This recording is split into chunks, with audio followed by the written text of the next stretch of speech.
Olá, vamos conversar sobre vigência, interpretação, integração e aplicação da legislação tributária.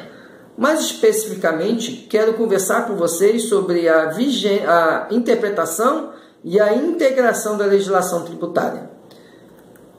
No que tange à interpretação, todas as normas são passíveis de interpretação. E nós temos vários meios de interpretar uma norma tributária. Podemos utilizar vários critérios interpretativos. Mas a legislação tributária, a gente precisa lembrar que é uma norma que vai sempre obrigar ao aplicador dela observar o ato plenamente vinculado.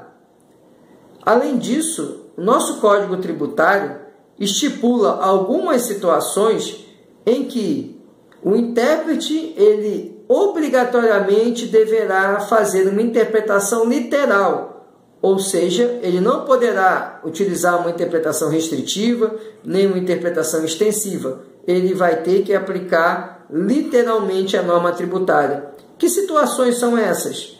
São as situações do artigo 111 do Código Tributário, que nos coloca: interpreta-se literalmente a legislação tributária que disponha sobre, primeiro, suspensão e exclusão do crédito tributário. Suspensão do crédito tributário são hipóteses que geram a paralisação da cobrança do fisco. Então, quando eu falo das hipóteses de suspensão do crédito tributário, eu estou obrigado a interpretá-las literalmente. Quais são essas hipóteses? Por exemplo, a moratória, parcelamento, depósito do montante integral, são hipóteses de suspensão do crédito tributário. Existem outras, mas basicamente eu estou exemplificando com essas. Então, se o indivíduo pede um parcelamento na administração tributária, a análise dos requisitos desse parcelamento deve ser feita de maneira literal. O aplicador da norma, o administrador fazendário, não poderá ampliar o escopo de uma norma que regula o parcelamento, porque ele deve fazer isso observando estritamente, literalmente, o que está na norma. As hipóteses de exclusão do crédito tributário são aquelas que tratam da anistia e da isenção. Então, anistia e isenção também têm que ser interpretadas literalmente. A segunda hipótese é a outorga de isenção.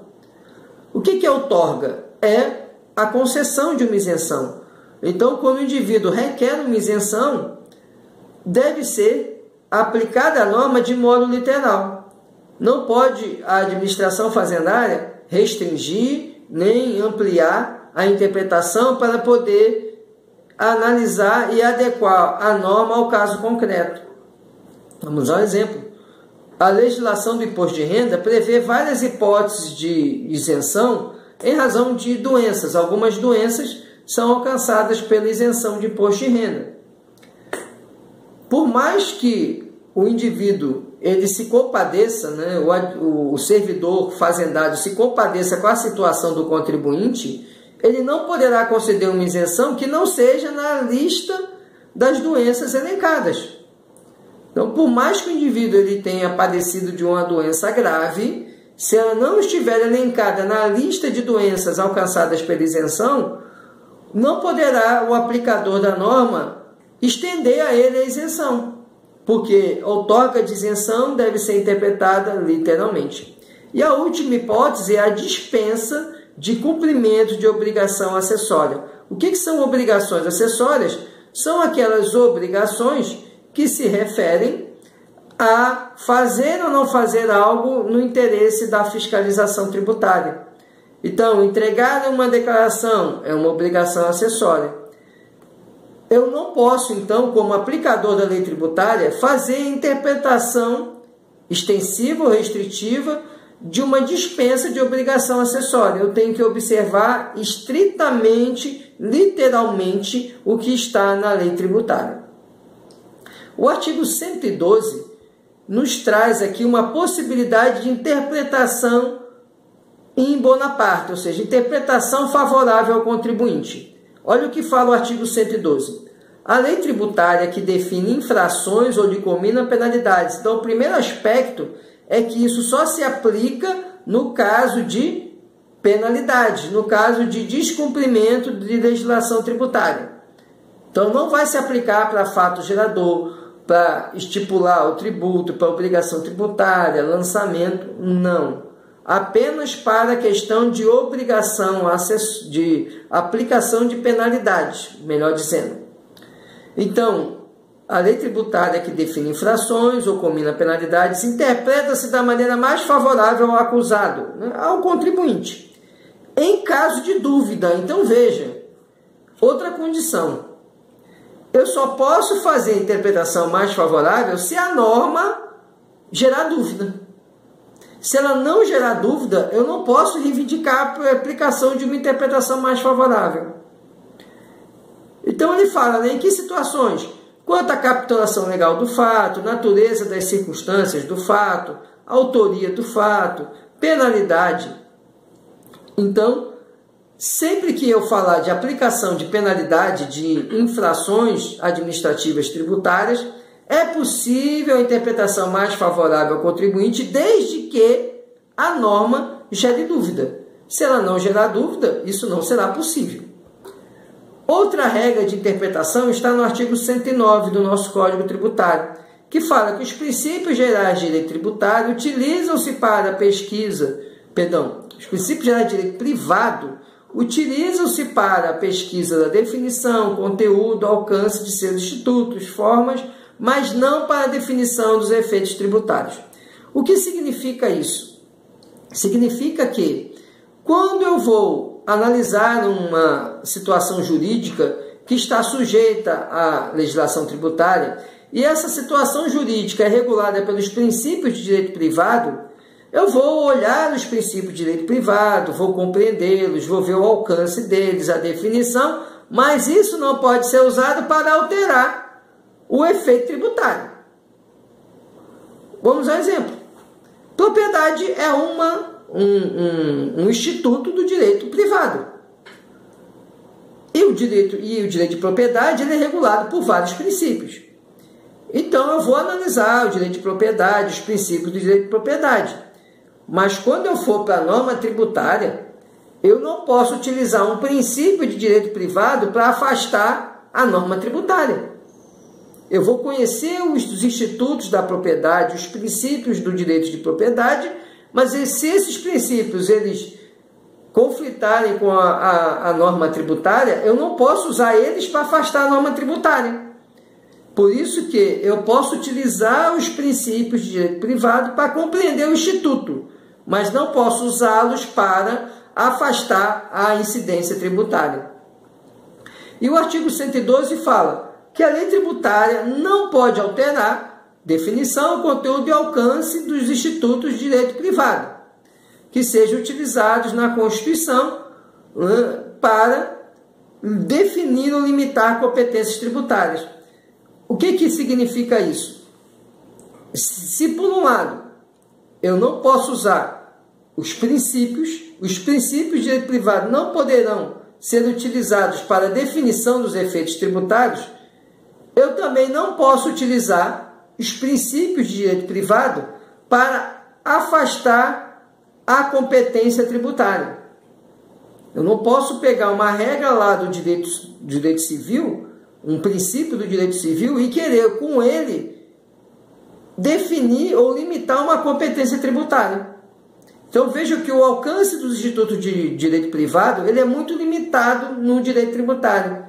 Eu vou utilizá-los apenas para compreender o instituto, mas ele nunca vai poder abalar a competência tributária e nem vai poder afetar a minha análise do instituto para efeitos tributários. E o último aspecto que nós precisamos conversar é a integração da legislação tributária. É o que está no artigo 108 do nosso Código Tributário. O que é integrar? Integrar é completar. Muitas vezes uma norma tributária ela não é suficientemente clara, ou ela tem questões que eu preciso buscar em outros ramos do direito, ou até em outras normas. Isso é integração, quando eu acoplo uma norma a outra para conseguir aplicar a norma. Eu preciso agregar uma a outra. Isso pode acontecer no direito tributário? Sim, acontece muitas vezes. E quando que eu vou fazer isso? Primeiro, eu só vou integrar quando não houver disposição expressa. Então, se eu tiver uma norma tributária que expressamente regular, eu não vou usar a integração, eu vou usar a norma tributária. Mas se eu não tiver uma disposição expressa, aí eu preciso usar a regra do Código Tributário. A autoridade competente, então, para aplicar a legislação tributária, ela utilizará sucessivamente. Então, ele tem que seguir a ordem do artigo 108. Se eu não tenho uma norma tributária estipulando como que ele vai fazer a integração, então ele vai se socorrer no Código Tributário. E no Código Tributário, ele vai ter que seguir essa ordem. Primeiro, a autoridade administrativa tem que se valer da analogia. O que significa? O que é analogia? Eu tenho uma lacuna numa norma, mas eu tenho uma outra norma que, embora ela trate de uma outra matéria, eu consigo agregar ela e fazer a junção. Ela não é perfeitamente acoplável, eu preciso ajustar ela para que ela integre a norma que eu estou analisando. Isso é analogia. Eu pego uma norma e ajusto ela, adequo ela para que eu possa preencher aquele vácuo normativo da norma que eu quero aplicar. Não confundam isso com equidade. Equidade é eu aplicar a mesma solução jurídica de um caso concreto a outro caso, ainda que ele não seja idêntico, mas ele é similar. Isso é equidade. Eu pego uma situação jurídica em concreto que foi solucionada por uma forma e aplico aquela mesma solução jurídica a outra. Isso é equidade. Na analogia, não. Eu pego uma norma, embora ela não se acople perfeitamente, ó, aqui, ó, ela não ajusta, ó, tá vendo? Eu pego o quê? Eu vou analisar essa norma dentro do escopo que eu quero e aí eu faço a junção de uma com a outra. Então, o aplicador da norma tributária, primeiramente, tem que se valer da analogia. Se a analogia não funcionar, olha, não dá, não achei nenhuma norma que encaixa, eu vou para os princípios gerais de direito tributário. Então, eu tenho que buscar em todos os princípios constitucionais que nós já estudamos, outros princípios que estão espalhados no Código Tributário, eu vou pegar os princípios gerais de direito tributário e ver qual deles eu posso utilizar para aplicar aquela norma, para integrar aquela norma e eu conseguir uma solução jurídica na aplicação da norma. Se eu não encontrar nenhum princípio geral de direito tributário, aí eu vou para os princípios gerais de direito público.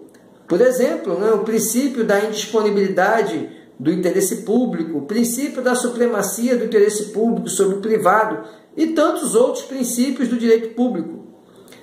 Se eu preciso aplicar uma norma tributária, eu não consegui usar a analogia, ou seja, eu não consegui encontrar uma outra norma que eu pudesse acoplar e fazer a integração.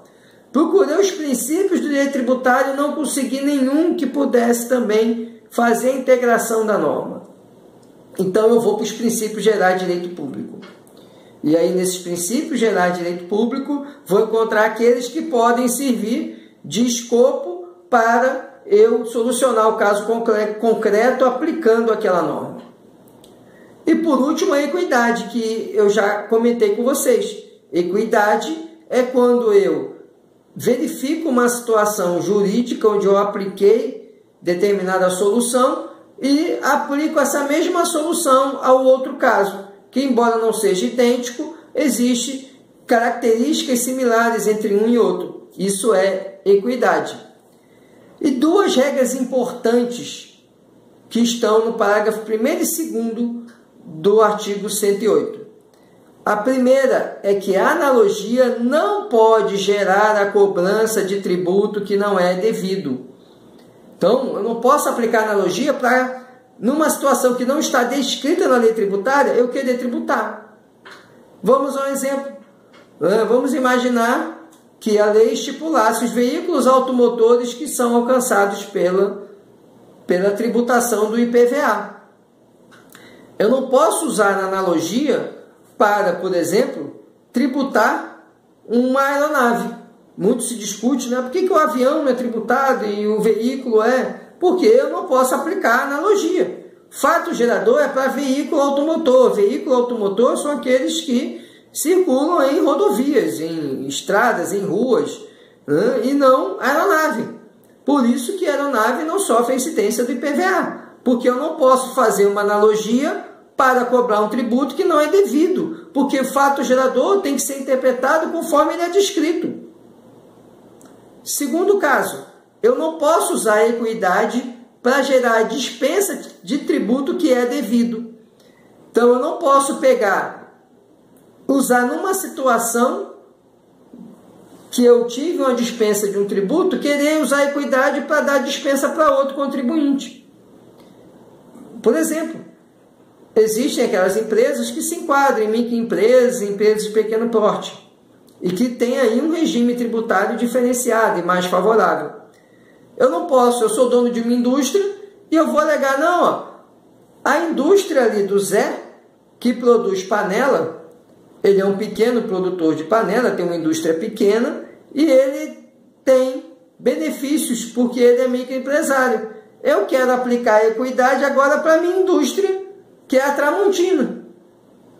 E eu quero ter a mesma aplicação, eu quero usar a equidade, porque existe uma relação desigual e eu quero que ela fique igual. Isso pode ser feito?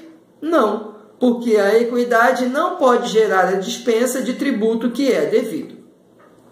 Então, espero que tenha conseguido apresentar os temas a vocês. Agradeço muito a atenção e nos vemos na próxima aula. Um grande abraço.